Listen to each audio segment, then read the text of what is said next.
¿Qué significa cada color de sable de luz en Star Wars? Primero tenemos el azul, que como ya saben pues es el más conocido por todos, y su significado en canon sería que tiene una afiliación al lado luminoso de la fuerza. Representa justicia, valentía y protección. Pero tiene un significado más específico, era el color de los Jedi guardianes, los cuales se enfocaban en la parte física del poder de la fuerza. No eran tan místicos, sino que utilizaban ataques como el empuje, el arrastre, todo lo que tenía que ver con fuerza física lo implementaban en combate. Eran prácticamente los soldados de la Orden Jedi. Seguimos con el verde. El verde es prácticamente el color de los sabios. En el canon lo usan personajes como Qui-Gon Jinn, Yoda, que tienen una conexión un poco más profunda con la fuerza. Pero en Legends, a diferencia del azul, los que utilizaban el color verde, en vez de enfocarse en la fuerza física, se concentraban más en la conexión con la fuerza, en la fuerza mental, meditaban, utilizaban la diplomacia para poder solucionar conflictos. Pero si llegaban a combate físico, podían acelerar sus ataques o intensificarlos.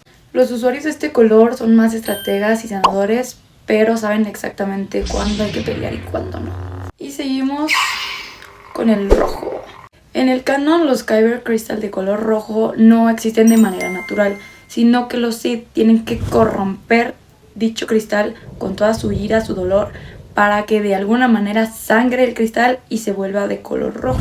Pero en Legends se decía que los Sith creaban sus cristales de forma sintética, por lo cual había ciertas variaciones en sus sables, como un contorno de otro color o que estuvieran inestables. Por lo tanto que el color rojo significa ira, maldad, deseo de control, los malos. El color morado empezó gracias a que a Samuel L. Jackson, que interpreta a Mace Windu en Star Wars, se le ocurrió preguntarle a George Lucas que si podía tener un color morado y le dijo que sí. Pero su significado sería tener el equilibrio entre el lado oscuro y el lado luminoso de la fuerza, lo cual les permitiría a usuarios como Mace Windu atacar de una forma más agresiva. Mace Windu desarrolla su forma de combate en el cual canaliza sus emociones y utiliza la rabia del enemigo.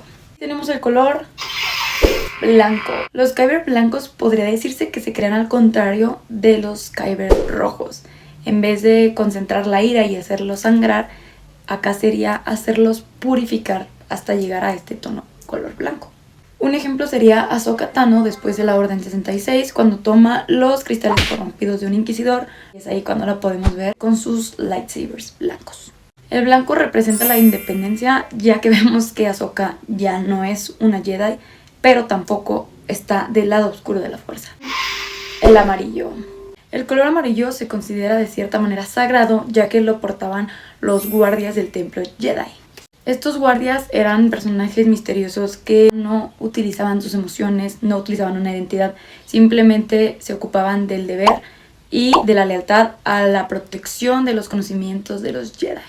El color amarillo también lo utilizaban los Jedi Centinelas, que eran cierto tipo de espías. No eran tan visibles como los que portaban el azul o el verde. En Legends, el Eterno Imperio utilizaba el color amarillo para representar disciplina extrema y control casi total. Hasta que cierto personaje en las secuelas apareció como simbolismo de un nuevo comienzo, pero nos quedamos con lo de antes.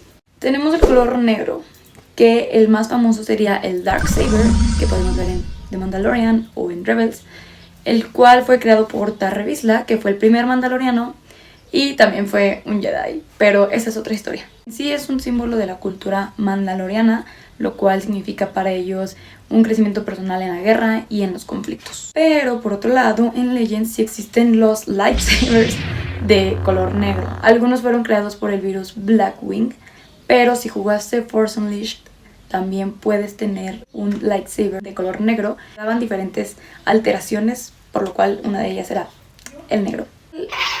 Turquesa o cian. De este color hay muy pocos usuarios. En Jedi Fallen Order lo podemos ver como cian. Y la teoría es que simplemente es un color que está en equilibrio con los usuarios que utilizan tanto la fuerza física como la mental y la meditación. Color naranja. En Legends se asocia con la diplomacia, con los que son observadores y con los que prefieren el entendimiento antes que una confrontación. Algo así lo podemos ver en Jedi Fallen Order con Cal Kestis, que está entre la reflexión y la acción todo el tiempo. Aunque en la serie de Ahsoka pudimos verlo con 2 usuarios nuevos, en Legends también tenemos el café o bronce, que es uno de los más bonitos y espirituales. Este es utilizado por Lubak, el sobrino de Chewbacca, que está relacionado con la naturaleza. Una historia antigua en la que un árbol viviente Bernard se sacrificó por la Orden Jedi. También es otra historia. Y mi favorito, el rosa. Había teorías de que lo podías encontrar el Kyber en mercados negros, les llamaban Seekers. Aunque también en Legends se dice que se podía conseguir en huevos de Kinrad, que eran criaturas misteriosas y poco comunes. El color rosa representa pasión y control. Es para aquellos estrategas que usan la mente y el corazón. ¿Y tú qué color de Kyber usarías? Y listo, esto fue Star Wars con Nat. Adiós, Padawans.